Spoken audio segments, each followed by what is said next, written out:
we want to tell the whole world that Mr. Peter Obi, the presidential candidate of the NDC and our principal in the obedient movement, he has alerted the whole world that his life is under threat by the Bola Ahmed Tinubu administration, by the government and the agencies of the Tinubu administration. And we are here simple. We have come to court to enforce his fundamental right, and we are praying that he should be provided adequate security. We don't want another Funsho Williams in Nigeria. You people know that of recent, Peter Obi, in a very viral video, claimed that he won the 2023 presidential election. He said it, it's online, you Google it, he said that he won the 2023 presidential election. Obi is warming up to reclaim his mandate in the 2027 presidential election. And it's a similar scenario that happened in Lagos State. Like more than 20 years ago, even all the security agencies in Nigeria, the DSS, the police, nobody has come out to say who killed Funsho Williams or how Funsho Williams died. Funsho Williams died in Lagos while he was said to be warming up, to contest the 2023 governorship election in Lagos State, to reclaim his mandate that he believed that was stolen. So we don't want similar scenario. Peter Obi must not be another victim of political assassination. He must freely go to any part of the country, to campaign and engage people. Sell his manifesto, tell Nigerians about his ideology to bring this nation out of poverty and corruption. Peter Obi is genuinely committed, to not just taking Nigeria from production from consumption to production, but is committed to end corruption in this country. And of course, over the weeks, you know what is happening with our budget. You now know that our budget is now a statute of fraud. What we call annual Nigerian budget is now an instrument of fraud. You can see that what we have in the Nigerian budget, from the unknown agency to Gbajabi Amila telling upstream regulation agency to withhold certain amount percentage, from even the governor of Imo State deducting from source the allocation that is meant for the 36 states of the federation.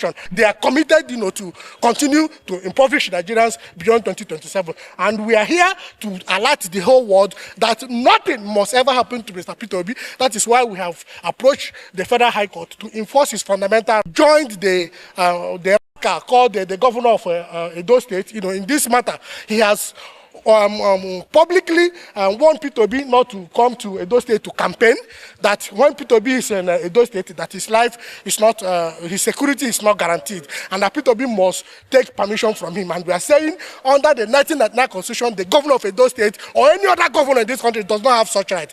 As the campaign will soon commence, Peter Obi has the constitutional right as a citizen of Nigeria to go any part of the country to campaign, sell his ideology, sell his manifesto to Nigerians who are ready to embrace the message of a new Nigeria that will be possible, a new Nigeria that will lift the country from consumption to production, a new Nigeria that will be corrupt-free, that will put an end fictitious projects, like we are witnessing, in our budget, which I would now rather prefer to call a statute of fraud, an instrument of fraud.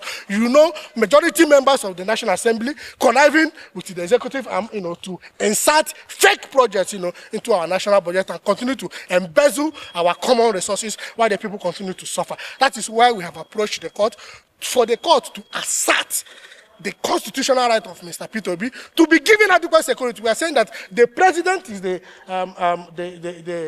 president is the first defendant, the attorney general is the second defendant, inspector general of police, the director of DSS, and the commandant general of the security and civil defense corps, and the governor of Edo State that has openly threatened Mr. Peter Obi not to cross Edo State without his permission. And we are saying that the president, as the commander-in-chief and the chief security officer, has the constitutional duty, to direct the police, the DSS, and the civil defense to provide adequate security for Mr. Peter Obi. And we are saying, on no account should Mr. Peter Obi become another victim of political association. We don't want another Funsho Williams, because Mr. Peter Obi is warming up to reclaim his mandate. He has openly said that he won the 2023 presidential election, and the implication is that Bola Ahmed Tinubu and Yakub Mahmoud stole his mandate. And we are ready, he will reclaim it by the grace of God, with the support of Nigerians. We are sure and we are hopeful that he will reclaim his mandate. So that is why we have invited you. We will give you copies of the motion on notice and the affidavit in support of the application. All right, this is Monday, July 27, 2026. Good evening, everyone. This is all about security concern. But let us shift a little bit out of here because we all knows what APC can do, especially the man mentioned about Funcho Williams, one of the best politician that came from Lagos State. If the man happened to, still be alive up till now, such a person supposed to have been elevated to the position of a president or a very big political figure in Nigeria. The man, it was like the present good politicians, though there are few that we still have in Nigeria, people who can challenge the government and so on and so forth. So he contested for an election, he won, they rigged him out, and he was coming back to take back his mandate, just like P2B is trying to come back to campaign all those things, and they killed him. Now, the most shocking thing is that up to today, who killed Mr. Williams has not been brought to book. A powerful politician was eliminated, and it seems that nothing happened. So, I understand the fear of P2B supporters. P2B himself has voiced out about that. I want to tell you that their concerns are genuine. We are living in a country where terrorism is something that is visible, happening every day. They operate in a safe haven. They don't hide. They confess always that the Tinubu's administration, APC, are the ones who are supporting them, doing all those things. They confess to be working with the Nigerian army, like that confession of Kachanda, and so on and so forth. So in a country like that, you should understand and be very careful that these people can do undo. Now, let me go straight to exposing what is going to happen, the plans of the APC governors. The man made mention of Okpebolo, who said that Obi should not come to Edo State to campaign. Okpebolo is a talkative and he doesn't hide either the meeting they had, I mean the governors of APC, and he's not even hiding anything. He talks too much. That is Okpebolo for you, governor of Edo State. But beyond what Okpebolo said, the reality is that P2B will be banned from visiting so many states during campaign. And these people will cite security concern. P2B may just put campaign tomorrow. He is coming, for example, to Benue to campaign. Then that Reverend Father Tom politician, Governor Andeya Hyacinth, remember that if something happens, if Obi is even coming, they will stop him not to come. So during election, he can just say, oh, there is a security alert we got. So we are going to cancel campaign activities for 30 days, and that is the day P2B wanted to come. They will do that. This is a very, plan that they are planning to do, something they are planning to do.